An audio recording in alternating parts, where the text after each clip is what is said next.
नमस्कार दोस्तों, स्वागत है मेरे यूट्यूब चैनल पे। मैं थोड़ा अलग हूँ।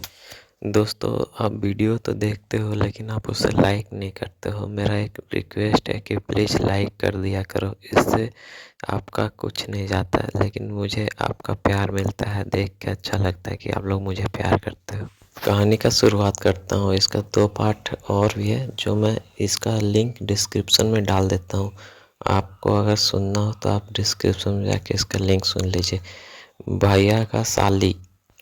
सुबह हो चुका था और आदित्य अपना बेड से उठ रहा था। आदित्य की साली उसके लिए खाना बना रही थी। आदित्य की साली का बॉयफ्रेंड तो था, लेकिन आदित्य बहुत ज़्यादा स्मार्ट था, जिसे देखकर आदित्य का साली को भी बॉयफ्रेंड होने के पहले कभी आदित्य पे दिल आया करता था, लेकिन आदित्य ने कभी उसे भाव नहीं दिया था। आज आदित्य की साली का बॉयफ्रेंड के वजह से आदित्य का साली और आदित्य शायद मिल रहे हैं। दिल में थोड़ा डर भी लग रहा था, पता नहीं क्या होगा। ये अगर किसी को बता देगा हम लोग दोनों के बारे में तो क्या होगा, क्या सोच रहा होगा। लेकिन जब आदित्य का साली का दोस्त ने आदित्य को बताया कि आदित्य तुमसे मिलना चाहता है, तो आदित्य का साली को अच्छा लगा। सुबह नाश्ता में आदित्य का साली ने आलू का पराठा बनाया था और बहुत ही प्यार से उसमें टमाटर का सॉस डाला था। आदित्य की साली आदित्य को बहुत पसंद करती थी, शायद इसलिए आज उसे अच्छा लग रहा होगा, लेकिन अंदर से बहुत डर था। आदित्य का साली का जो बॉयफ्रेंड था उसका नाम अविनाश था। अविनाश बेड साफ कर रहा था और दोनों खाना खाकर एक रूम में आ गए। कुछ ही देर में आदित्य का साली भी उस रूम में पहुंचती है। आदित्य की साली जैसे ही उस रूम में पहुंचती है, दोनों एक दूसरे को देखते हैं और थोड़ा डर लगता है दोनों को, पता नहीं क्या होगा। अब तीनों उस रूम में अकेले थे। हल्का सा भी बाहर से कोई आवाज़ नहीं आ रही थी। पूरा सन्नाटा रूम में था। अविनाश उठता है और आदित्य का साली को बेड के पास लाता है और जाकर लाइट ऑफ कर देता है, क्योंकि अविनाश को आदित्य का साली से नहीं, आदित्य के साथ मज़ा लेना था। और अंधेरा में तो पता नहीं चलता ना कि कौन किसके साथ है, इसलिए अविनाश ने लाइट ऑफ कर दिया था। तीनों बहुत देर तक चुप बिस्तर पर बैठे हुए थे। कोई अपना कुछ स्टार्ट ही नहीं कर रहा था। आदित्य वहाँ आ तो गया था, लेकिन उसकी हिम्मत ही नहीं हो रही थी कि वो कुछ आगे करे। लेकिन अविनाश को बहुत जल्दी था, पता नहीं कब ये लोग स्टार्ट करेगा, कब हमें भी मज़ा आएगा। आज मुझे लाइव देखने को भी मिलेगा और एक साथ हम लोग तीनों। कमरे में सिर्फ ज़ोर ज़ोर से सांसों की आवाज़ आ रही थी और तीनों बैठे हुए थे। फिर अविनाश ने आदित्य का हाथ पकड़ा और आदित्य की साली के ऊपर रखवा दिया। हाथ तो आदित्य ने रख लिया, लेकिन आदित्य को अभी भी हिम्मत नहीं हो रही थी कि आखिर करना क्या है। वो बहुत डर रहा था। आदित्य की साली ने आदित्य का हाथ जोर से पकड़ा। फिर जाकर आदित्य को थोड़ा हिम्मत हुआ। आदित्य अपना ओठ आदित्य की साली के पास लेके गया।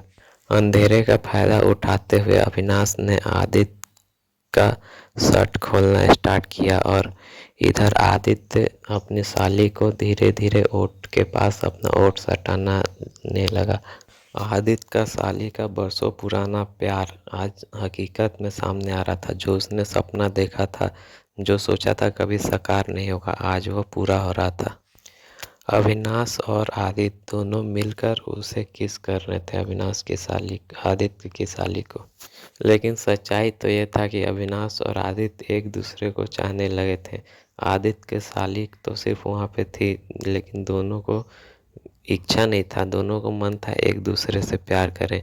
किसको तो आदित्य की साली को कर रहे थे, लेकिन बदन एक दूसरे का अविनाश और आदित्य छू कर मजा ले रहे थे। आदित्य अपनी साली को ओठ से ओठ सटा रहा था और इधर जलन अविनाश को हो रहा था। अविनाश ने आदित्य को अपनी गर्लफ्रेंड से हटाया और खुद अपनी गर्लफ्रेंड को किस करने लगा। अब जलन आदित्य को होने लगा, क्योंकि आदित्य और अविनाश को एक दूसरे से प्यार हो चुका था। आदित्य को तो अभी अभी प्यार हुआ था, अविनाश को भी का भी ये पहला प्यार था। अविनाश अपनी गर्लफ्रेंड को बेड पर लेटाया और अंधेरे का फायदा उठाते हुए एक दूसरे को आदित्य और अविनाश किस करने लगे। आदित्य का गर्लफ्रेंड को ऐसा लगा दोनों आपस में लड़ाई कर रहे हैं, लेकिन ये लोग दोनों आपस में प्यार कर रहे थे। दोनों किस करते करते एक दूसरे का शर्ट उतार दिया। आदित्य को ऐसा लगा कि आदित्य की साली को पता चल जाएगा ये लोग दोनों क्या कर रहे हैं, फिर दिक्कत हो जाएगा। फिर आदित्य ने अविनाश को उसके ऊपर सुला दिया। अविनाश अपनी गर्लफ्रेंड को किस कर रहा था, इधर आदित्य उधर से अब उसकी गर्लफ्रेंड को बाहों में भर लिया था। ऊपर पुराना प्यार तो नीचे नया प्यार पाकर उसकी गर्लफ्रेंड बहुत खुश हो रही थी। अविनाश अपने दुपट्टा को हटाकर आदित्य के ऊपर रख दिया। धीरे धीरे आपस में तीनों अपना कपड़ा उतार दिया और तीनों बेड पे एक दूसरे को जकड़े हुए सो रहे हैं। कभी कोई किसी को किस करता, कभी कोई किसी को, लेकिन आदित्य की साली को ये नहीं पता था कि ये लोग दोनों भी आपस में प्यार कर रहे हैं। लगभग 15-20 मिनट के अंदर आदित्य थक जाता है और वो बेड पे सो जाता है। फिर अविनाश की गर्लफ्रेंड अविनाश को हक करती है, लेकिन अविनाश भी थक गया होता है और वो उसे हटाता है। फिर अविनाश की गर्लफ्रेंड को समझ में आ जाता है कि ये लोग दोनों थक गए हैं। फिर वो उठ कर जाने लगती है। आदित्य की साली अपने कपड़े को एक एक कर पहनती है और फिर वहाँ से चली जाती है। अब कमरे में सिर्फ अविनाश और आदित्य रहते हैं। दोनों थे तो एक पास, लेकिन कोई बात नहीं कर रहा था। कुछ ही देर में अविनाश बोलता है, तुम तो बहुत मज़ा ले रहे थे। आदित्य बोलता है, तुम ही तो लेके आए थे, मैं कहाँ कुछ करने वाला था, तुम ही तो प्लान किए थे। फिर अविनाश बोलता है, पता नहीं क्यों यार, तुम जब उसे टच कर रहे थे तो मुझे जलन हो रही थी। तो आदित्य बोलता है, मैं उसे टच कर रहा था तो तुम्हें तो जलन होगी, वो तुम्हारी गर्लफ्रेंड थी। नहीं, बात ऐसा नहीं है, मुझे अब तुमसे प्यार हो गया है। तुम्हारा टच से मुझे अब बुरा लग रहा था। आदित्य बोलता है, बात तो सही है, तुम्हें भी जब वो टच कर रही थी तो पता नहीं क्यों मुझे अजीब सा जलन महसूस हो रहा था। इतना बोलकर दोनों एक दूसरे को हग कर लेते हैं और फिर धीरे धीरे एक दूसरे को ओठ से कताड़ते हैं। फिर अपने कंधे को नीचे लाकर आदित्य उसका चेस्ट पास अपना मुंह को लेके आता है, फिर और नीचे जाता है। फिर दोनों का बेड पे मन नहीं भरता है तो दोनों अब बाथरूम में साथ में चले जाते हैं।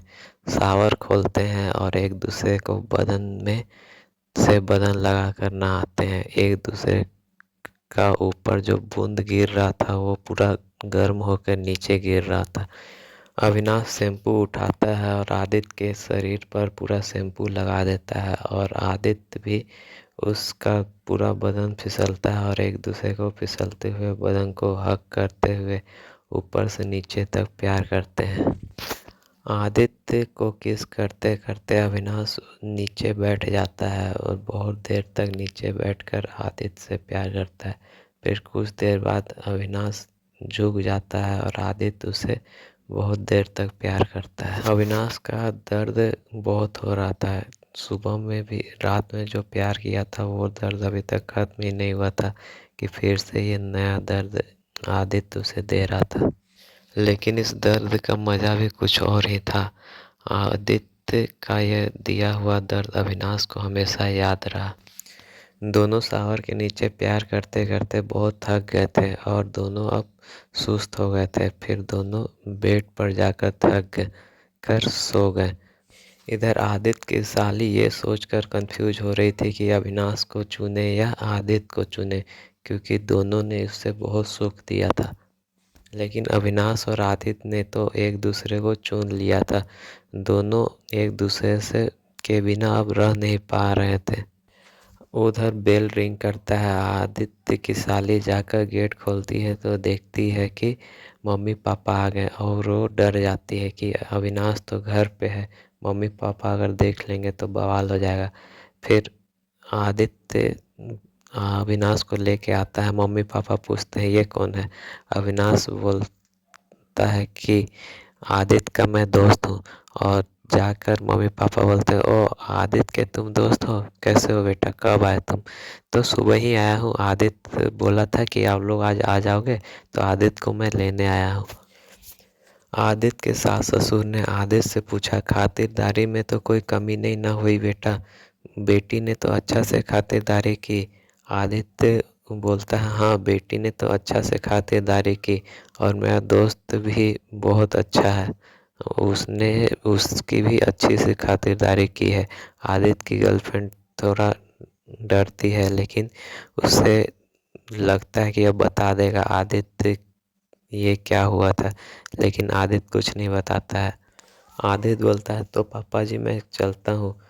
आदित्य और अविनाश अपना बैग लेते हैं और घर से निकलते हैं। दोनों एक दूसरे के हाथ पकड़े हुए जा रहे थे और एक दूसरे को नंबर शेयर किया, और फिर दोनों आपस में दिन रात बात किया करते थे। वैसे तो आदित्य अपना भैया का ससुराल कभी नहीं आया करता था, लेकिन अब भैया का ससुराल जाने का उसका इच्छा करता था, क्योंकि अब उसकी गर्लफ्रेंड भी तो वहाँ थी, अविनाश। आदित्य अपने घर चला गया। रात में फ़ोन रिंग करता है अविनाश को। अविनाश फ़ोन उठाता है और जैसे ही देखता है आदित्य का फ़ोन है, वो बहुत खुश हो जाता है। अविनाश बोलता है, मुझे तो लगा था सिर्फ बेड तक का प्यार है, मुझे नहीं लगा था कि तुम मुझे अब कॉल करोगे। आदित्य बोलता है, सच बताऊं तो मैं तुम्हारे बिना अच्छा ही नहीं लग रहा, कुछ भी अच्छा नहीं लग रहा, मुझे मन कर रहा मैं तुम्हारे पास आऊं, तुम्हें हक करूं। बस बस दोस्तों, डिस्टरबेंस के लिए सॉरी। कहानी अच्छी लग रही तो प्लीज़ लाइक करो और कम से कम एक दोस्त को शेयर करो। बस बस गंदी बातें नहीं। नहीं यार, मैं गंदी बातें नहीं कर रहा हूँ, सच में मैं तुम्हें बहुत मिस कर रहा हूँ। मिस तो मैं भी कर रहा हूँ, आज तक ऐसा कभी नहीं हुआ। तुम्हारी जो खास साली थी उस वो मेरी गर्लफ्रेंड थी, लेकिन आज तक मैंने उसे कभी मिस नहीं किया। आदित्य, तुम पता नहीं क्या चीज़ हो, तुमने पता नहीं क्या किया। अब तो एक पल भी तुम्हारे बिना अच्छा नहीं लग रहा, तो हम लोग अब कब मिल रहे हैं? आदित्य बोलता है, तुम जब बोलो मैं आ जाऊंगा। आदित्य पूछता है, वैसे तुम्हारा बर्थडे कब है? अविनाश बोलता है, अगले महीना 12 तारीख को।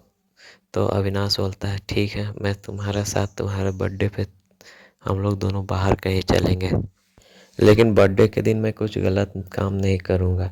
आदित्य बोलता है, यार गलत काम करने के लिए मैं तुम्हें नहीं बुला रहा हूँ, अगर भरोसा नहीं है तो तुम मत आओ। ठीक है, एक काम करते हैं, हम लोग मंदिर चलते हैं। आदित्य बोलता है, मंदिर जाके तो हम लोग दोनों गलत काम नहीं करेंगे, इतना तो भरोसा है ना मेरे ऊपर। अविनाश बोलता है, भरोसा तुम पे खुद से ज़्यादा है, लेकिन मैं बस ऐसे ही बोल रहा था कि मिस्टेकली अगर कुछ हो गया तो।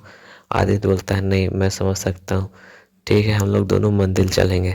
दोनों एक दूसरे से बहुत प्यार करने लगे थे। अब वो उस लड़की से भी बात करना बंद कर दिया था। अब उस अब इन दोनों को एक दूसरे के बिना रह नहीं पा रहे थे। दोनों हमेशा मिलना जुलना, एक साथ कहीं जाना, एक साथ बर्थडे मनाना और एक दूसरे से प्यार करना। अब दोनों अपने सब फैमिली से भी इंट्रोड्यूस कर दिए थे कि ये मेरा फेवरेट दोस्त है। कैसा लगा मेरा स्टोरी? एक लाइक तो बनता है दोस्तों, बहुत मेहनत से एक स्टोरी बनाते हैं। अगर आप चाहते हो कि मैं स्टोरी बनाता रहूँ तो मेरा चैनल को सब्सक्राइब कर देना और अपने दोस्तों के साथ भी शेयर करना। मैं इसी तरह आपके लिए नए नए स्टोरी बना के लेते आऊँगा। इस कहानी का पार्ट 1 और पार्ट 2 डिस्क्रिप्शन में है, आप जाकर वहाँ सुन सकते हो।